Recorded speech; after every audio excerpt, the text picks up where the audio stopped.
Знову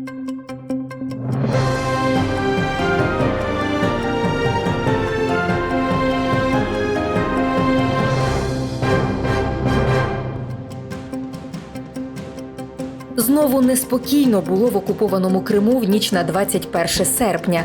Вибухи та роботу ворожої ППО зафіксували в Сімферополі, Севастополі, Саках та Алушті. За даними моніторингового каналу «Кримський вітер», безпілотники атакували об'єкти в районі Таврійської ТЕС, Сакської ТЕЦ та аеродрому Саки. Крім того, супутникові знімки підтверджують пожежі на складах військової техніки у Севастополі та поблизу аеродрому Кіровське. Тим часом на тлі нових ударів поблизу Ялти уже третю добу не можуть погасити лісову пожежу, спричинену роботою російської ППО.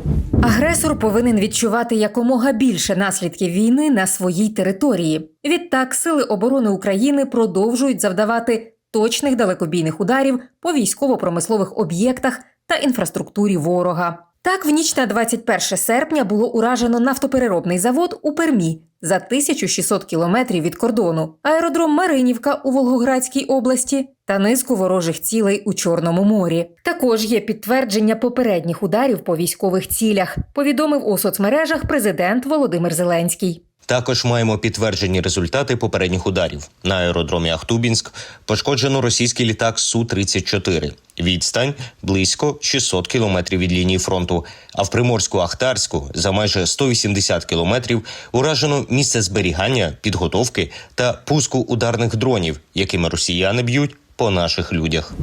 Так званий сухопутний коридор з Росії до окупованого Криму через Маріуполь, Мелітополь та Чонгар нині є смертельною рулеткою для ворога. Сили оборони України тримають ключові логістичні маршрути російських окупантів під щільним вогневим контролем і щоденно спалюють колони їхніх вантажів. Спроби загарбників замаскувати паливозаправники під цивільні фури, ховати техніку у польових об'їздах або підло прикриватися цивільним автопотоком більше не працюють. Українські розвідувальні крила цілодобово моніторять кожен метр траси і знищують ворожу логістику та боєприпаси ще на підходах до Криму. У Севастополі місцевий водоканал скидає неочищені каналізаційні стоки просто в карантинну бухту. Через цю недбалість під загрозою опинилася не лише екологія Чорного моря, а й пам'ятка Всесвітньої спадщини ЮНЕСКО – Херсонес Таврійський. Окупаційна адміністрація продовжує нищити заповідник, доповнюючи незаконні розкопки та забудову прямим забрудненням навколишнього середовища. Недарма нещодавно Херсонес офіційно внесли до списку об'єктів спадщини ЮНЕСКО під загрозою.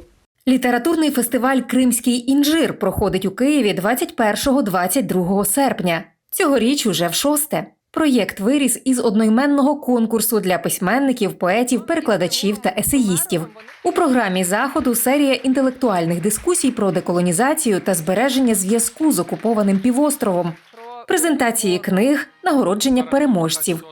На відвідувачів чекає і спеціальний музичний виступ «Джамали» з кримсько-татарськими піснями та підсумковий поетично-музичний перформанс за участі митців і фіналістів конкурсу.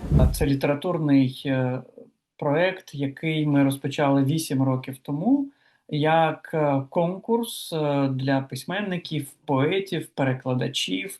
Тепер він розширився для есеїстів українською та кримсько-татарськими мовами,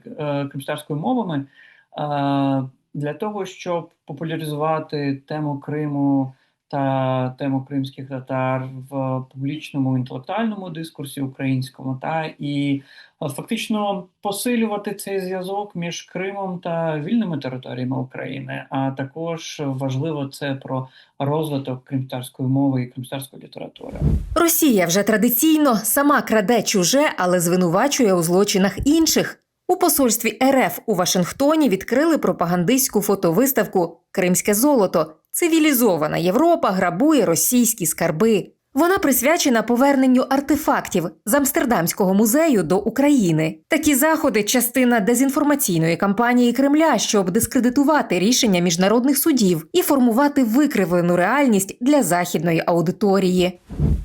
Дивіться більше новин, ексклюзивних інтерв'ю та історій про Крим на АТR.